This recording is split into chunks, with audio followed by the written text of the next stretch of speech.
Hi hello എല്ലാ കൂട്ടുകാർക്കും നമസ്കാരം. എല്ലാവർക്കും നമ്മുടെ ചാനലിലേക്ക് സ്വാഗതം. അപ്പോൾ ഞാൻ എത്തിയിരിക്കുന്നത് നമ്മുടെ കുടുംബവിളക്ക് സീരിയലിൻ്റെ ഇനി വരാനിരിക്കുന്ന, അതായത് നമ്മുടെ ക്ലൈമാക്സ് എപ്പിസോഡ്സിൻ്റെ ആ ഒരു വിശേഷമൊക്കെ ആയിട്ടാണ്.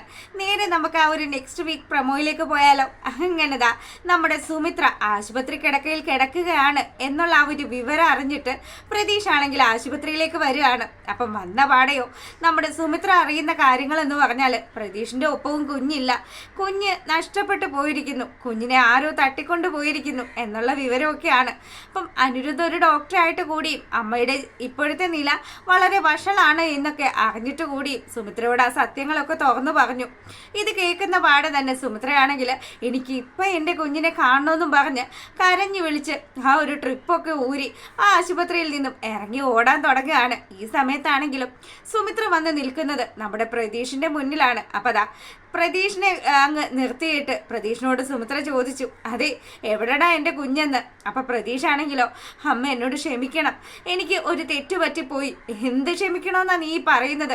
ഞങ്ങളെയൊക്കെ ഇങ്ങനെ കണ്ണീരിലാഴ്ത്തിയിട്ട് നീ കുഞ്ഞിനെ എവിടെയാടാ കൊണ്ടുപോയി ഒളിപ്പിച്ചതെന്ന് ചോദിക്കുമ്പം പ്രതീഷിന് പ്രത്യേകിച്ച് മറുപടി ഒന്നുമില്ല. അമ്മ എന്നോട് ക്ഷമിക്കണമെന്ന് തന്നെ ഇവൻ ഇങ്ങനെ പറഞ്ഞുകൊണ്ട് നിൽക്കുകയാണ്. അപ്പം തൻ്റെ കുഞ്ഞ് പ്രതീഷിൻ്റെ പക്കലും ഇല്ല എന്ന് മനസ്സിലായ സുമിത്രയ്ക്കാണെങ്കിലോ ഇതൊക്കെ താങ്ങാവുന്നതിനും അപ്പുറത്തെ ഒരു കാര്യമാണ്. അങ്ങനെ സുമിത്ര അവിടെ വീണ്ടും കുഴഞ്ഞു വീഴുമ്പോഴത്തേക്കിനും അനിരുദ്ധും അതുപോലെ തന്നെ അനന്യയും പൂജയും ഒക്കെ ചേർന്ന് നമ്മുടെ സുമിത്രയെ വീണ്ടും താങ്ങി ആ ഒരു ആശുപത്രിയിലേക്ക് പോവുകയാണ്.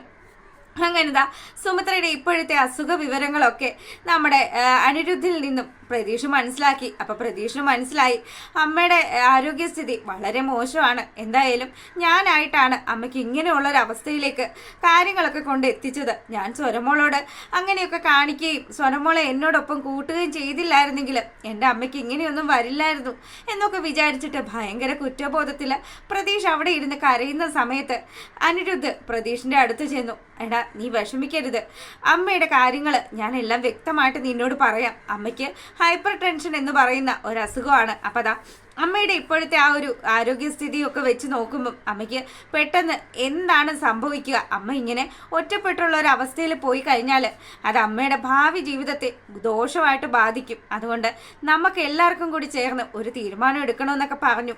അങ്ങനെ സുമിത്രയുടെ ചികിത്സയുടെ കാര്യങ്ങളൊക്കെ സംസാരിക്കുന്ന ആ ഒരു സമയത്താണെങ്കിലും അനന്യയ്ക്കാണെങ്കിൽ ഇരുന്നിട്ട് ഇരിക്കപ്പുറതിയില്ല. കുഞ്ഞിനെ കുറിച്ചിട്ട് ഒരു വിവരം അറിയുന്നില്ലല്ലോ. അപ്പോൾ കൊച്ച് എവിടെ പോയി എന്നൊക്കെ ചോദിച്ച് അനന്യ ഇങ്ങനെ പ്രതീഷിൻ്റെ അടുത്ത് വന്നു. എടാ നീ എന്തിനാടാ എൻ്റെ കുഞ്ഞിനെ എന്നിൽ നിന്നും തട്ടിപ്പറിച്ചതെന്ന് പ്രതീഷിനോട് ചോദിക്കുമ്പം പ്രതീഷ്, ഏട്ടത്തി പറ്റിപ്പോയി, ഞാൻ എൻ്റെ മോളെ അലഞ്ഞ് എവിടെയൊക്കെ നടന്നെന്ന് ഏട്ടത്തിക്ക് അറിയോ.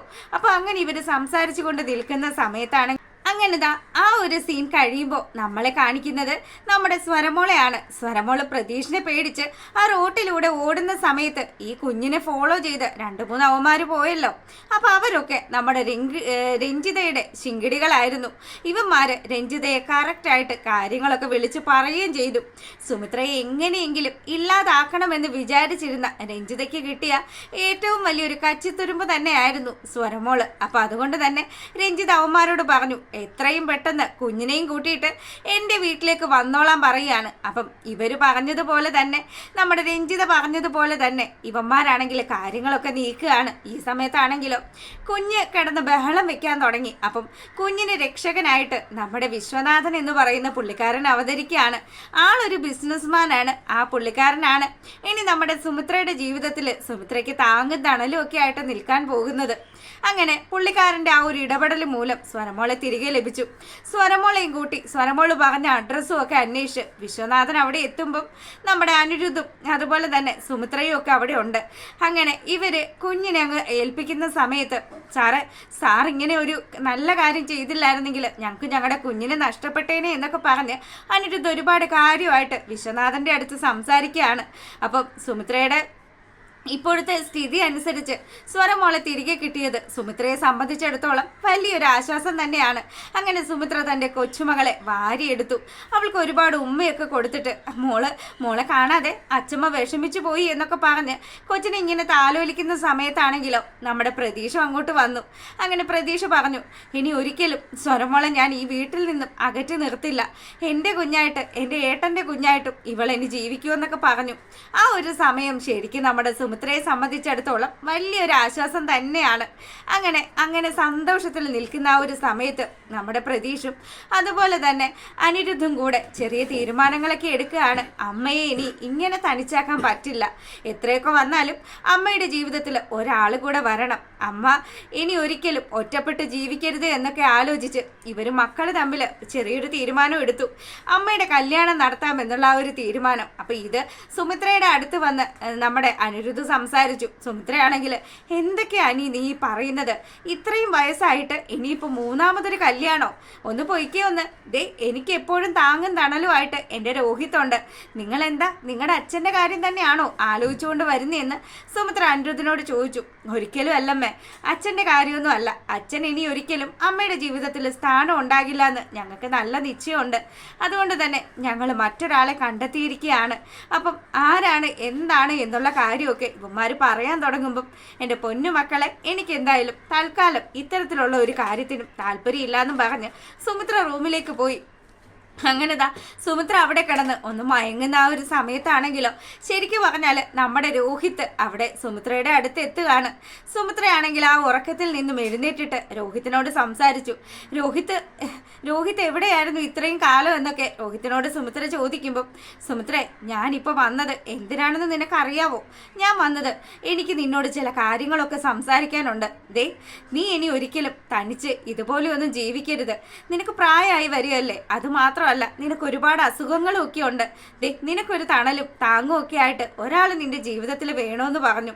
അപ്പൊ സുമിത്ര പറയുന്നുണ്ട്, എനിക്ക് എന്നും താങ്ങും തണലുമായിട്ട് എൻ്റെ രോഹിത്തില്ലേന്ന് ചോദിക്കുമ്പം ഞാൻ ഇനി നിന്നോടൊപ്പം ഉണ്ടാകുമോ, നിനക്ക് അങ്ങനെ തോന്നുന്നുണ്ടോ? ദേ ഈ ഒരു താങ്ങും തണലും അല്ല, നിനക്ക് ഒരാളുടെ തുണ വേണമെന്ന് പറഞ്ഞ് രോഹിത്താണെങ്കിൽ സുമിത്രയോട് ഇങ്ങനെ സംസാരിക്കുമ്പോഴത്തേക്കിനും ആ സ്വപ്നം അങ്ങ് തീരുകയാണ്. സുമിത്ര ആ സ്വപ്നത്തിൽ നിന്നും ഉണരുമ്പോഴത്തേക്കിനും ശരിക്കും വിങ്ങി പൊട്ടി കരയുകയാണ്. തൻ്റെ ഭർത്താവ് ഇങ്ങനെയെങ്കിലും തൻ്റെ അടുത്ത് വന്നല്ലോ എന്നുള്ള ഒരു ആശ്വാസം. അങ്ങനെ സുമിത്ര തൻ്റെ മക്കളുടെ തീരുമാനത്തിനൊത്ത് നിൽക്കുകയാണ്. അപ്പോൾ പൂജയും പറഞ്ഞു, അമ്മേ ചേട്ടന്മാർ പറയുന്നത് സത്യം തന്നെയാണ്, അമ്മയുടെ ജീവിതത്തിലും ഒരാൾ വേണം. എന്തായാലും ഇനി എൻ്റെ അച്ഛൻ മരിച്ചുപോയി, അച്ഛൻ എങ്ങനെ തിരിച്ചു വരാനാണ്? ദേ അമ്മ അതുകൊണ്ട് മറ്റൊരു കല്യാണം കഴിക്കണമെന്നൊക്കെ പറയുമ്പം ഇവന്മാരെല്ലാവരും കൂടെ ആലോചിച്ച് നമ്മുടെ വിശ്വനാഥൻ്റെ ആ ഒരു കല്യാണ ആലോചന അതങ്ങ് പ്രൊഡ്യൂസ് ചെയ്യുകയാണ്. ഈ സമയത്താണെങ്കിൽ സുമിത്രയാണെങ്കിൽ മനസ്സില്ലാ മനസ്സോടു കൂടിയാണ് ഈ വിവാഹത്തിന് തയ്യാറാകുന്നത് തന്നെ. അങ്ങനെ നമ്മുടെ സിദ്ധു ഉൾപ്പെടെയുള്ള ആൾക്കാർ, സിദ്ധു, ദീപു, അതുപോലെ തന്നെ രഞ്ജിത, ഇങ്ങനെയുള്ള ഒരുപാട് ആൾക്കാർ ഈ വിവാഹത്തിന് പങ്കെടുക്കുന്നതൊക്കെ ആയിട്ട് കാണിക്കുകയാണ്. അപ്പോൾ സുമിത്രയാണെങ്കിൽ പുതിയൊരു ജീവിതത്തിലേക്ക് കാലെടുത്ത് വെക്കുന്നത് കാണിച്ചുകൊണ്ടാണ് നമ്മുടെ ആ ഒരു ക്ലൈമാക്സ് എപ്പിസോഡുകളൊക്കെ വരുന്നത്. അപ്പോൾ അതാ ഡെയിലി വിശേഷമൊക്കെ ആയിട്ട് വരുന്നതായിരിക്കും. ഈ ഒരാഴ്ചത്തെ കഥയാണ്. അപ്പോൾ ഇഷ്ടപ്പെട്ട് കഴിഞ്ഞാൽ സബ്സ്ക്രൈബ് ചെയ്യാൻ മറക്കരുത് കേട്ടോ. എല്ലാവർക്കും നല്ലൊരു രാത്രിയൊക്കെ ആശംസിച്ചുകൊണ്ട് വീഡിയോ വൈൻഡപ്പ് ചെയ്യാണ്. അപ്പോൾ ഓക്കെ, താങ്ക്